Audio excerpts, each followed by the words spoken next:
Hello, Pyro Media family. Thank you for tuning in. If this is your first time joining us, welcome. We hope your experience with us is fruitful. While we are loading your experience, please do us a quick favor and hit that like button from whichever platform you're watching or listening on. And we do hope you consider hitting that subscribe or follow button so you can check out more of our amazing content. All right, let's start the show.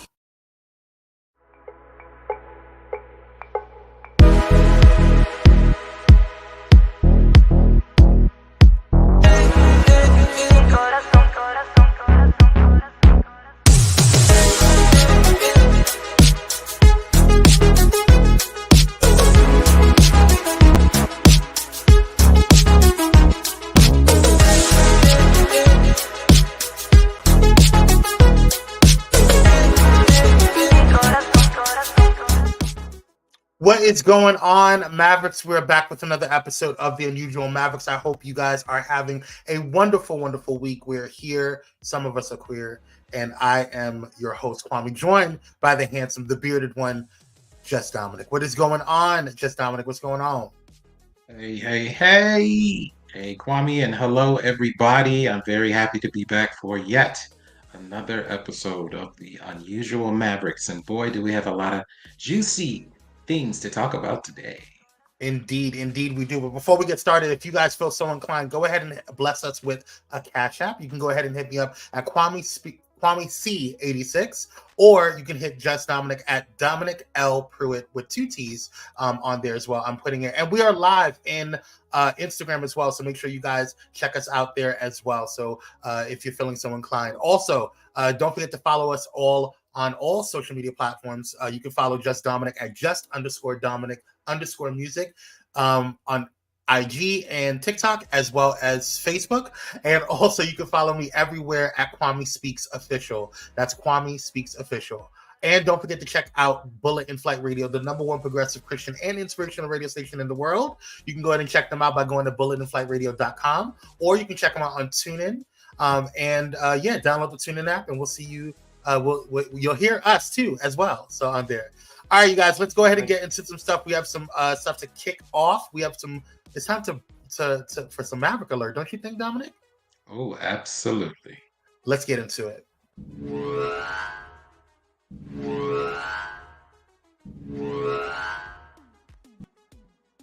All right, today we are talking about who is Kevin Michael Richardson, but we're going to get into that a little later on during Maverick Talk. So check that later on. But it's time for our Maverick Alert.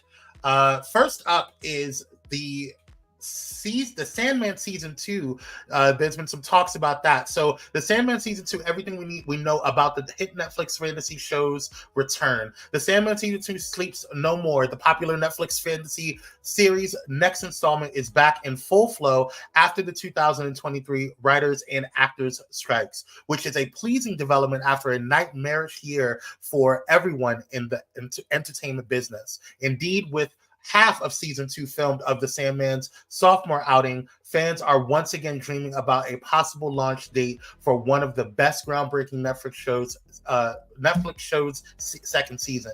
Unfortunately, we don't know when Morpheus will invade our dreams. MSN reached out to Netflix for answers again, but the studio is very tight-lipped concerning their hit series release date. Surely by now they must have an idea what to look for in season 2, though. Upon the Sandman's renewal, a Netflix press release simply called it a continuation of the story rather than a definitive second season. So what gives? Well, the Sandman's overarching narrative jumps from one graphic novel to the next, often leaping thousands of years in the process. So the structure of the live action adaptation story isn't likely to follow the best streaming services' rigid 10-episode length and or seasonal terminology. Indeed, speaking to Colander actor Kirby Howell Baptiste and Vivian Archipong, forgive me if I'm mispronouncing her name, I know that's a name. Suggested we'll continue to see a non-linear story played out, meaning we could see shows installments denoted as volumes rather than a traditional season. We predict the return for the Sandman in early 2025. At the earliest, it'll be the very end of 2024, but the latter would mean huge crunch periods for the VFX heavy show. What are your thoughts? Yeah, that makes sense. Just a couple of weeks ago, we read an article that the prediction is that they will be returning at the end of this year, like November, December timeframe. Hey, Michaela. So if this is in return at the beginning of next year, maybe this time next year, just a couple of months, I can wait for a couple of months if they need to really make the graphics brilliant. Yeah. So I'm fine with that. Yeah, I'm totally nice fine to know with that they're halfway finished. They halfway finished filming this season, so that's great. Yeah, and I'm totally fine with all of the with the delays, because I mean, at the end of the day, I want it to be good. So we waited this long. It doesn't hurt to wait, a little more time. So it is what it is. But these are some really cool behind the scenes shots that we got here. I'm not sure what this is alluding to. A lot of people are speculating, but I don't want to speculate because the story, first of all, the first season was just epic. So we'll see what it looks like in the end. But yeah, these are some really cool scenes, and we'll see how it looks. We'll see how it all goes. Absolutely. So as we see, Lucifer is coming back. That's who's in the red. The blonde female is playing Lucifer. And what an outstanding standout performance that this actress did during the first season. So all of you who have not checked it out, it is absolutely captivating. And I was captivated by her playing a male who was pretty non-genderless. So to me, it's a brilliant and probably the most perfect adaptation of Lucifer that I've ever seen. Well, according to the storyline, so Lucifer is neither male nor female in the show. That was really cool. That's what people think in real life, neither male nor female. So it's perfect. It's just perfect. And the actress's name is Gwendolyn Christie, who plays Lucifer in Sandman, but she also played in Game of Thrones, which is where I remember her from. She played Brienne of Tarth in Game of Thrones, so that was really, really. She's a really, really dope actress, and I felt this stretched her a little bit because I kind of saw her one way, and I'm glad that she did this role because then it's letting me know that she's not going to be typecast. So she's a really good actress, and I'm interested in seeing what she does. And Tom Sturridge, who plays Sandman himself, is pretty good as well. I mean, it's a really decent cast. I'm really interested to see the entire cast is great. The entire cast is dope. So we'll see how it goes. Next up, it's Echo. We you saw the whole series. I know by the time I think last week we talked about it. I hadn't seen the whole series yet, but I had just finished it this past weekend. It was only 6 episodes. They're about 30 to 45 minutes long, so pretty decent amount of time. I believe that there's 6, but I could be wrong.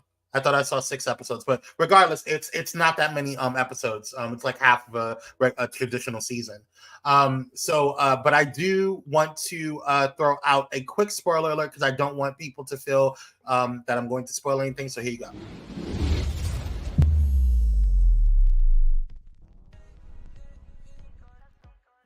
Okay, so I watched it. I didn't think it was bad. I just didn't think it was like it made sense to the overall. Like I thought it was good as a standalone show. I enjoyed it as a standalone show. If I was not focusing on the MCU, then this would have been a phenomenal show. But I was focusing on the MCU because we're looking for something to continue the story, and it felt like we've had some shattering in the storyline and in the overall canon of Marvel cinematic universe. So I didn't understand why this was here. I didn't know if they were trying to bring in something darker like they did with what's her name? What was the show with the girl that was on Netflix? Jessica Jones. I didn't know if they were trying to make it like another show that was like Jessica Jones, because it was that dark to me. Like it was a little dark, just like Jessica Jones was dark. So I didn't know if that's what they were trying to do, and if they were successful in that. but I just didn't see how this continued the overall show. But we have hey, Michaela said that's my show. Okay, I'm glad you enjoyed it. I didn't dislike it. I enjoyed it. I just didn't see the connection. But we'll get into that. But let's see what the people say. Marvel has debuted yet another MCU offering, Echo, the first in what it's calling Marvel Spotlight projects that's focused on specific characters and arcs in standalone stories rather than one with a larger universal connection. Forbes reports. Echo is reviewing.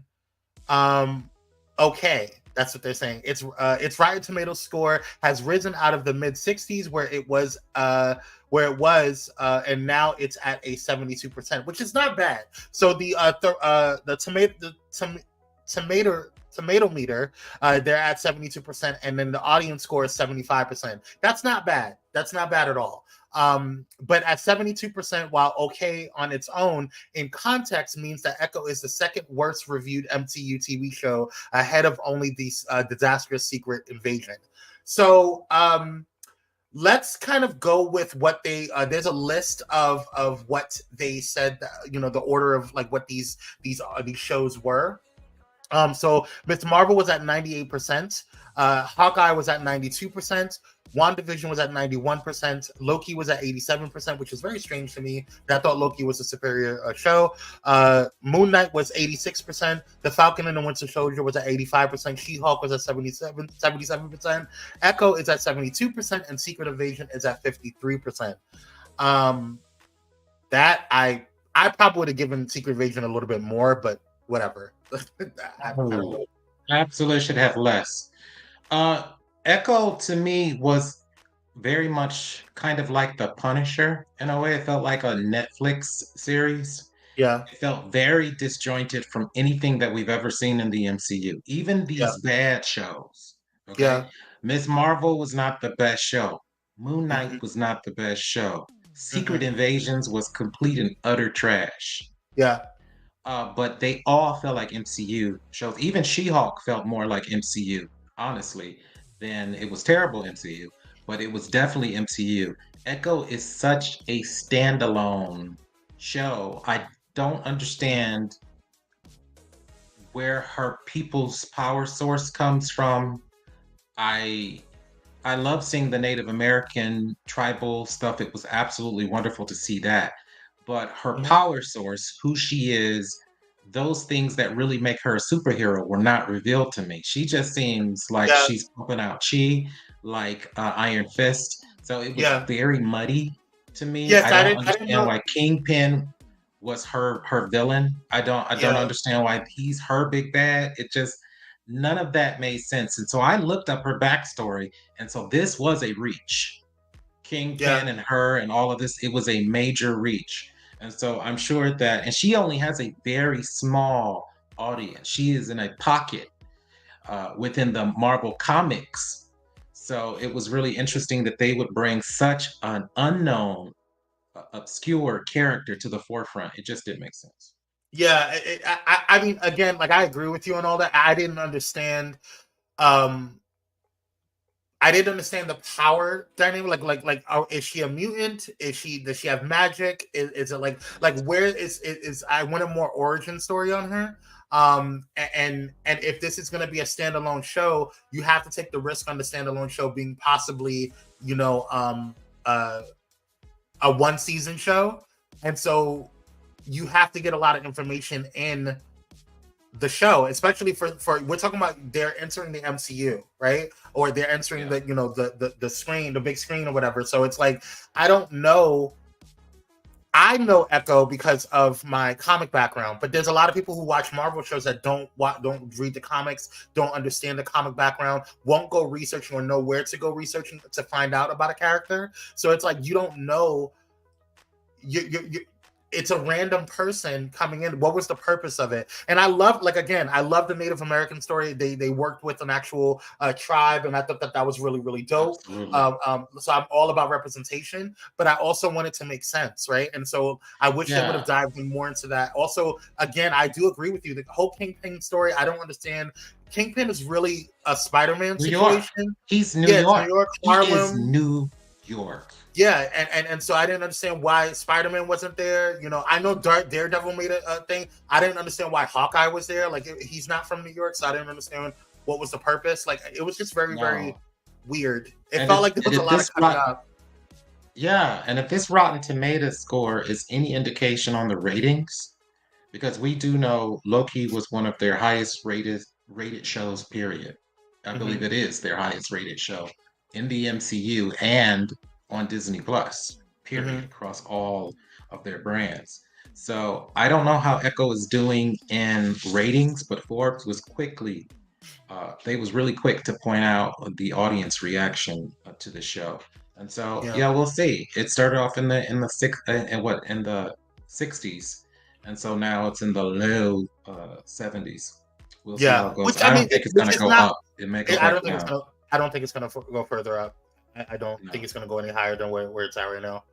And if it does, great. But you know, I don't see it being like, you know, I think if it goes any higher, No. it'll be probably higher than She-Hulk.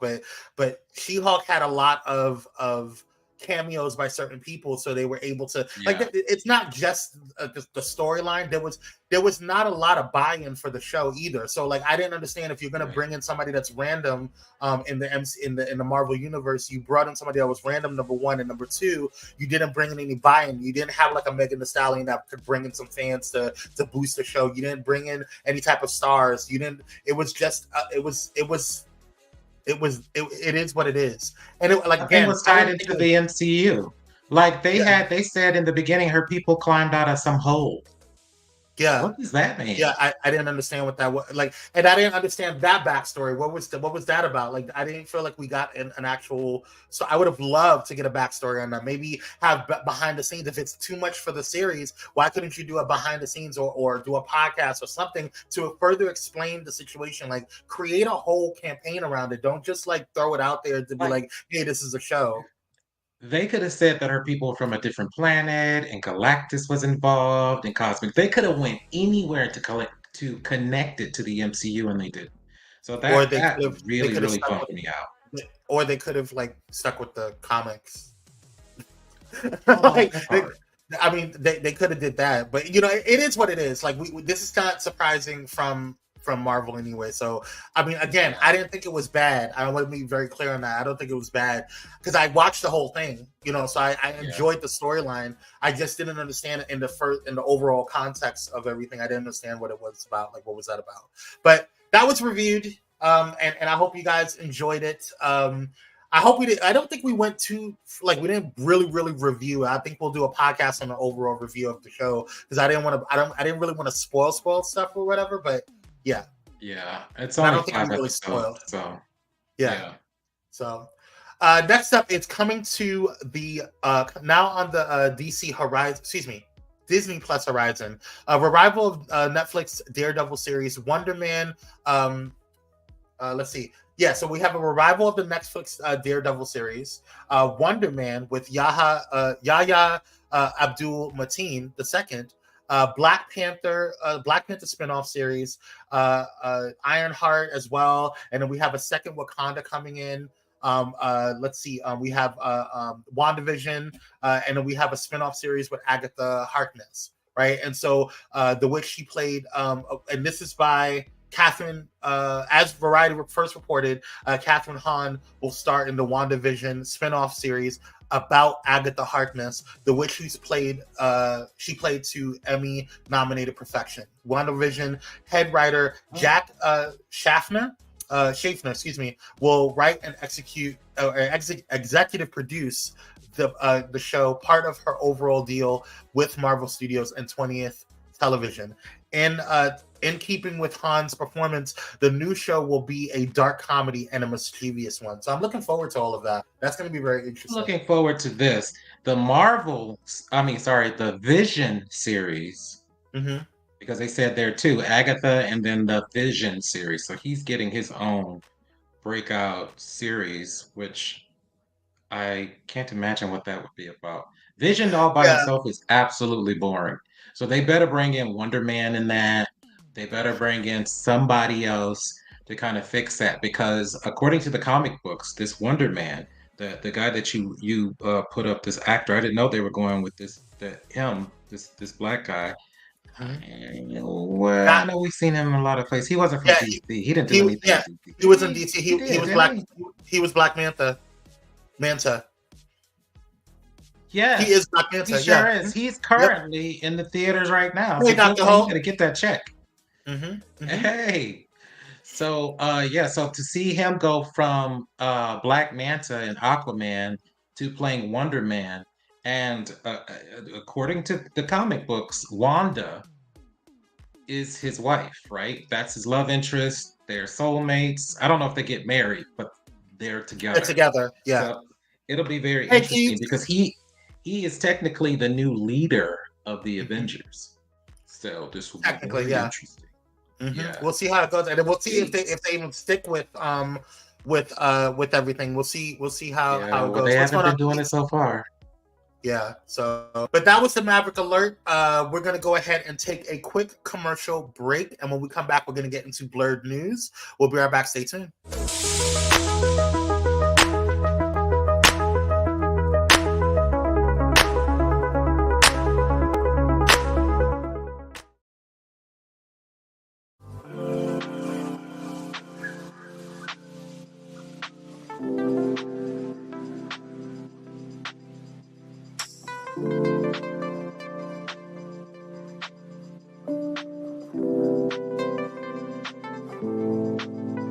Because self-care should be luxurious. Luxe Noir.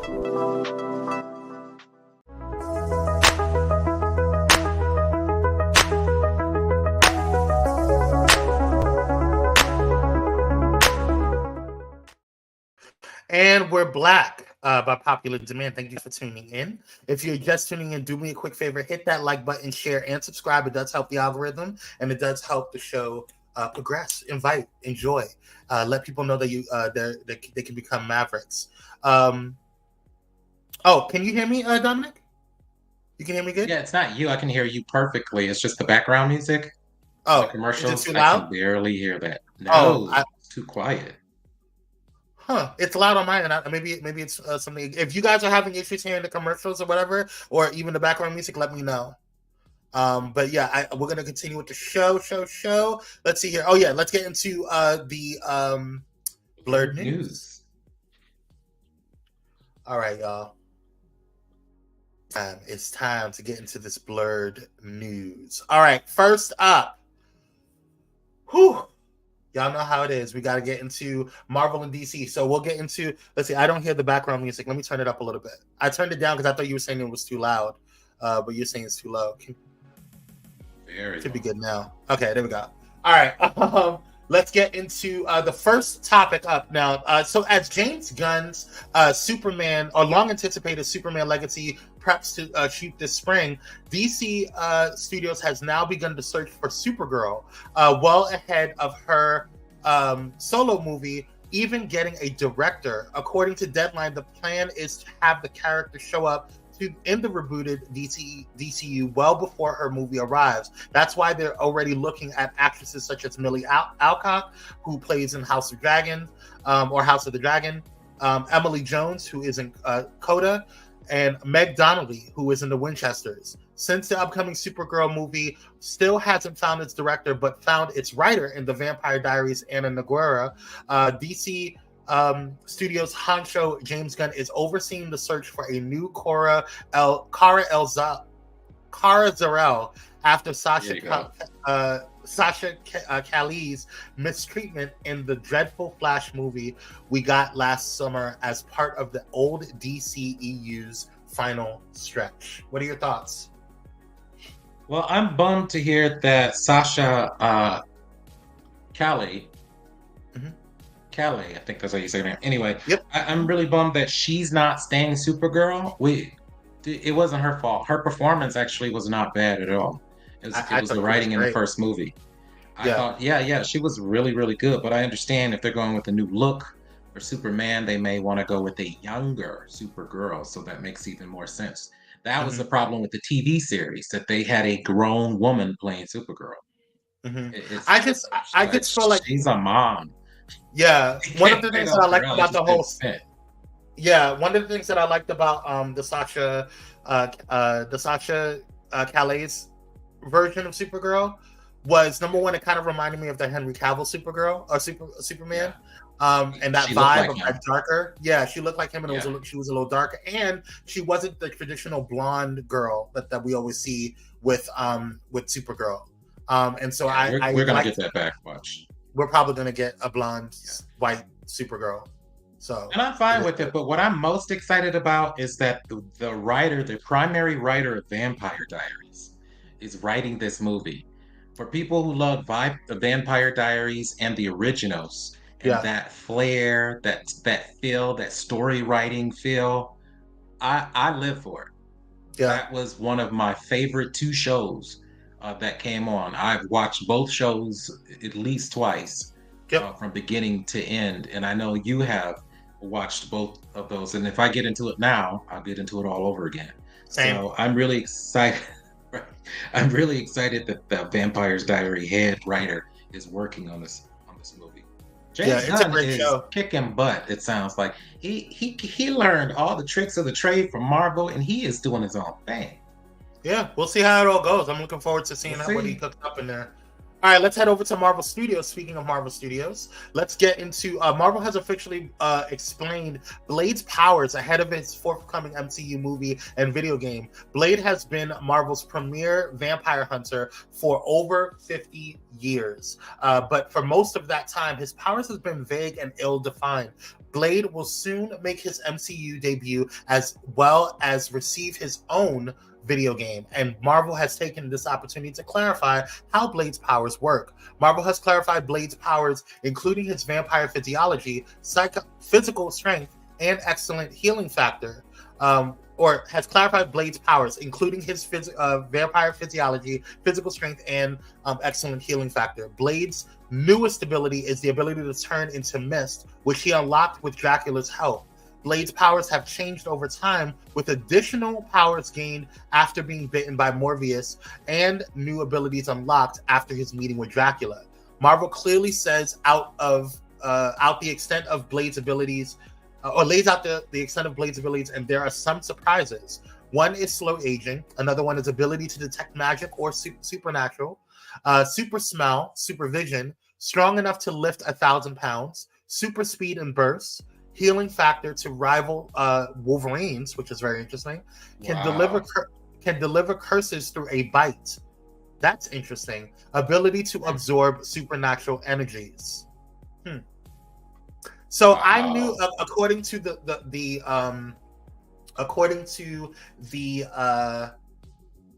comics, I did not like a lot of these were already there. Like obviously he's slow Asian because of he's only half vampire. He's not a full vampire, so he didn't freeze in time.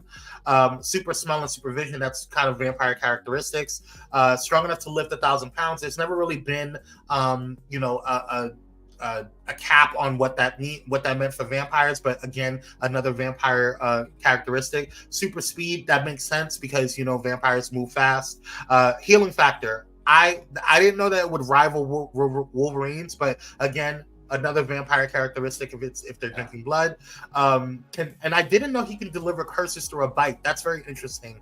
And the ability to absorb supernatural energies, that's also very interesting. I'm not sure what the extent of that is, but what shocked me was the turning into a mist capability. That's usually reserved for full-blooded vampires, and at least the vampire lore. And those are really towards the older vampires, the ones that have the strongest or originals, if you will. Like those are reserved for the older vampires and the stronger ones. So that's interesting that he has that ability, or that they clarified that he has that ability. What are your thoughts? Yeah, and they said it came through a bite from Morbius, right? They said that the mist thing, Dracula taught him how to do it. And then he gained more abilities through a bite from Morbius. So it makes a lot of sense that they are upping his power game. He's been around for 50 years.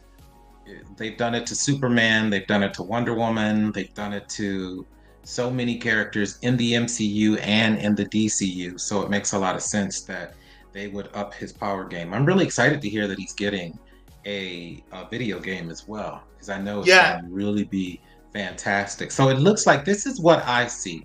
Marvel has pulled back from Black Panther, but they're going full steam ahead with Blade.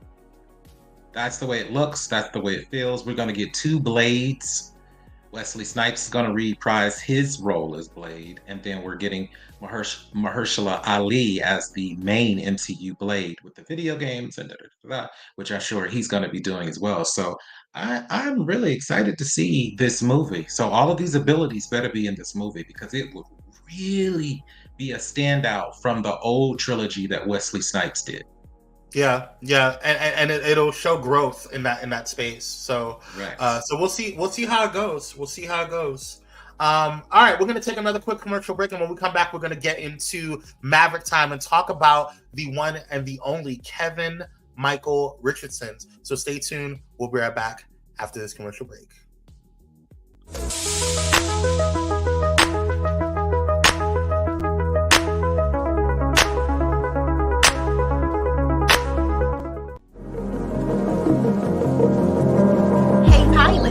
Did you know that you can now catch the electrifying sounds of Bullet and Flight Radio anywhere you go?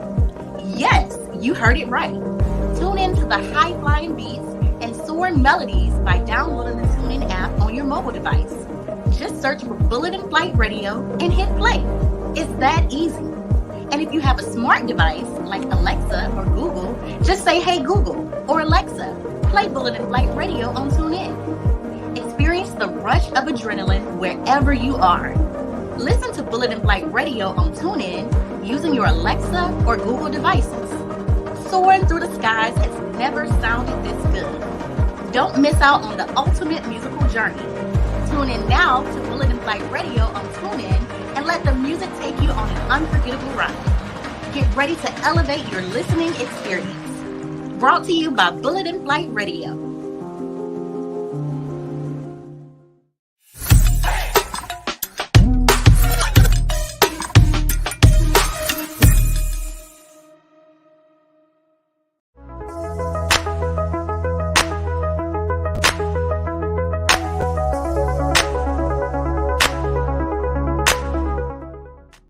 All right, y'all, we're back. It's time to get back into the show. Let's get into some Maverick talk. Now, as we get into the Maverick talk, I want to make sure that you guys know that you can go ahead and check out all of the other amazing shows that are or that we've done on the Mavericks, or on our Maverick talks, and who we introduced into all of these different things, and who we talked about, and all of these different amazing kings and queens that we have embraced and hopefully educated you guys on. So we're not going to go through the whole thing, but just to kind of get a quick rundown, we talked about Helene Flowers, Aflua Richardson, Matt Baker, hey Matt, Dr. Sheena Howard, Aletha Martinez, the Dwayne McDuffie, Sanford Green.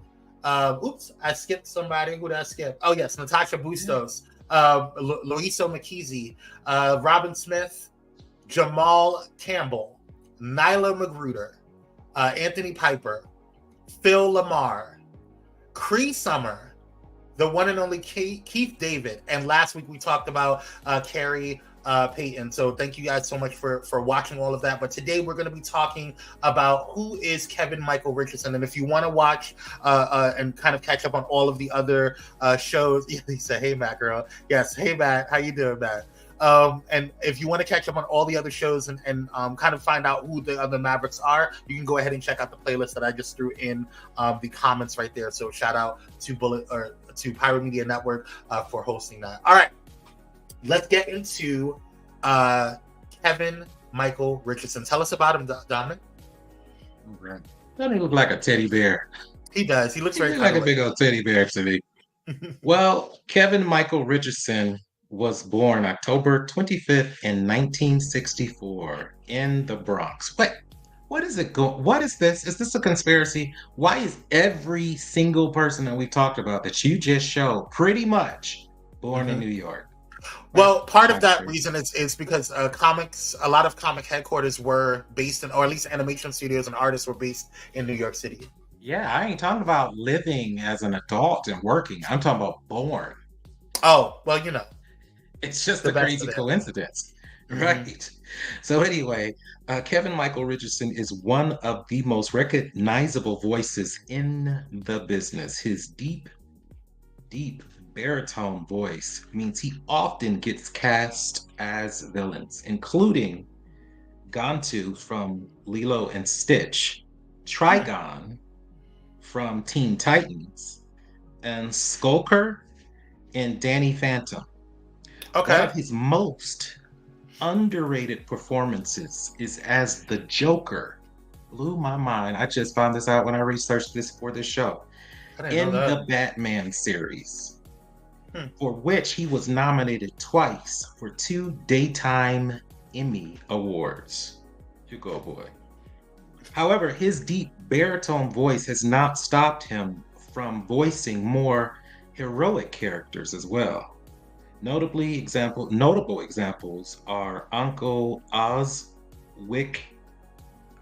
Widge in Dave the Barbarian, Uncle Pockets in Foster Homes for Imaginary Friends, and Buckhead for the Transformers Prime.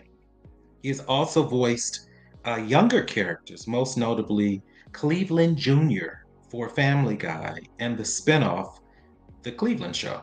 Huh, that's Hmm. interesting. Okay, all right. Okay, so highlights from his career. He has been around for a minute. Again, he has received 2 Daytime Emmy Award nominations for voicing the Joker in the Batman series that ran from 2004 to 2008. He has also been the voice, or his voice acting work has been featured. Oh, he's been featured. He played the voice of the Boogeyman in the Powerpuff Girls. Huh. He has also played Barney Rubble in the Flintstones. And he has played Mr. Hudson and Rasta Man in the PJs.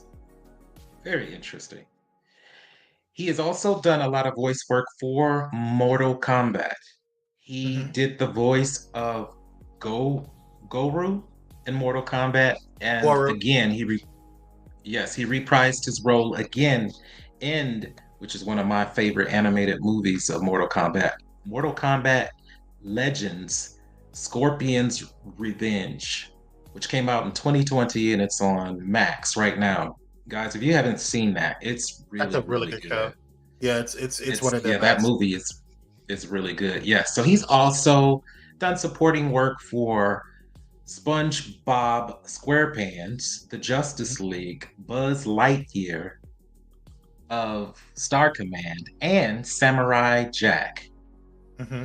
He's also done tons of video game work for The Matrix, Indiana Jones, and The Emperor's Tomb, Star Wars, Crash, Bandicoot, Yep. and Baldur's Gate.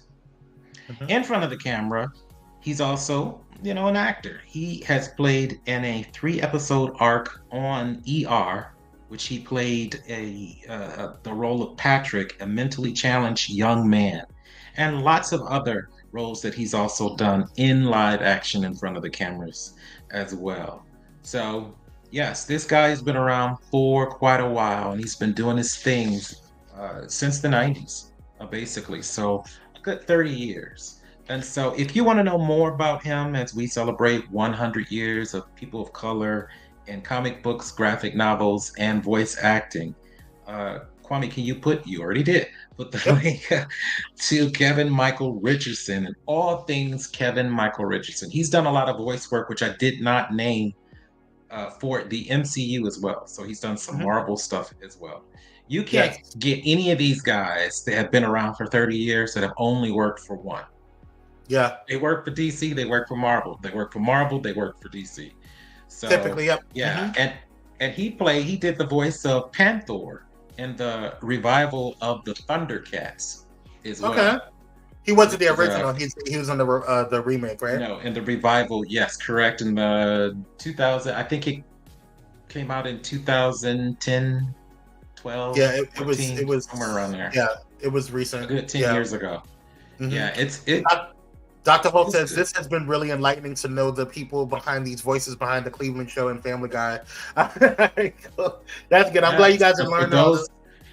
And us nerds who love Young Justice and the people who love the Teenage Mutant Ninja Turtles as well. He did the voice of Shredder. Yep. So just so many things you can go back to. And he did the voice of one of your favorite Green Lanterns, Kwame. Nuh-uh. Which one?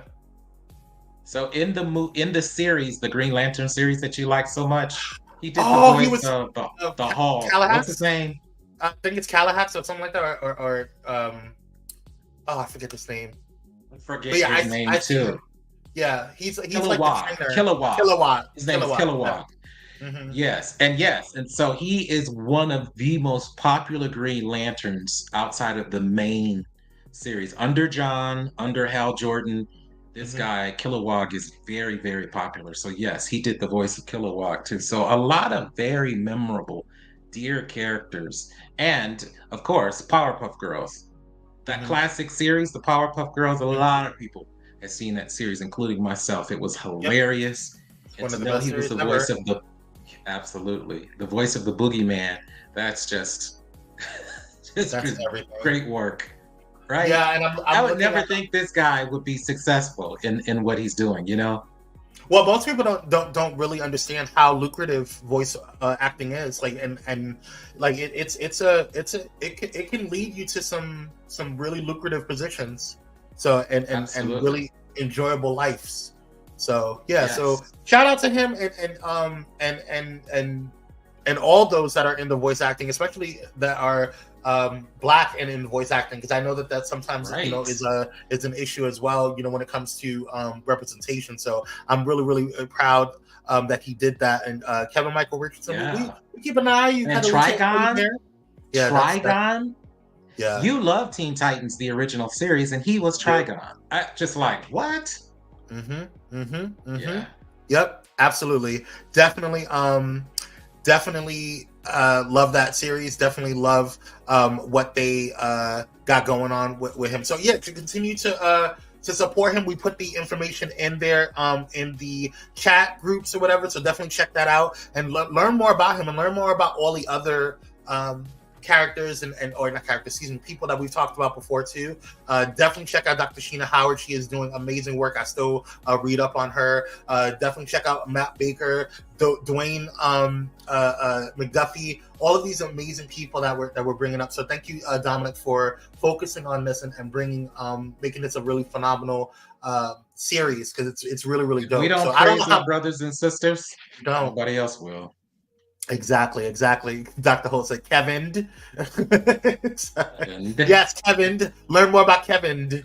All right, y'all. We thank you guys so much for tuning in. We got anything else, Dominic, or is that it? No, that's it. I mean, the only other thing that I did not put in here that, because it doesn't pertain to comic books anymore, is I'm still following Jonathan Majors and all the fallout. So he's still losing. And so I wish him all the best. Yeah, I think he's going to get he's gonna feel it for a little bit. But if he gets somebody that sees his potential, because he has phenomenal talent. So if he does what he needs to do, lay low for a little bit, recalibrate, and all you need is one good movie, and people will forget. Right. This was not something. Yeah, this is not something that I think was super detrimental to him, like in terms of like his character, where it's like it's going to be like, oh, we don't ever want to work with him again, because there was some speculation on this. So we'll see what happens with that. So I do pray for him and wish him the absolute best in his journey, and I hope to see him again, because I would love to see more of his work, because he is a great actor. Yeah. So, but all right, y'all. We love you guys. Thank you guys so much for tuning in. If you haven't done so already, make sure you text Blaze, BLAZE, to 833-793-2423, and you can get notifications if you are not getting notifications on Twitch or YouTube, and we can go ahead and send you one directly. So, see you on the other side. Stay tuned on Pyro Media Network for Nicole Divic live at 6:15 Pacific Standard Time. And until then, we'll see you on the next one. Stay unusual, y'all. Bye.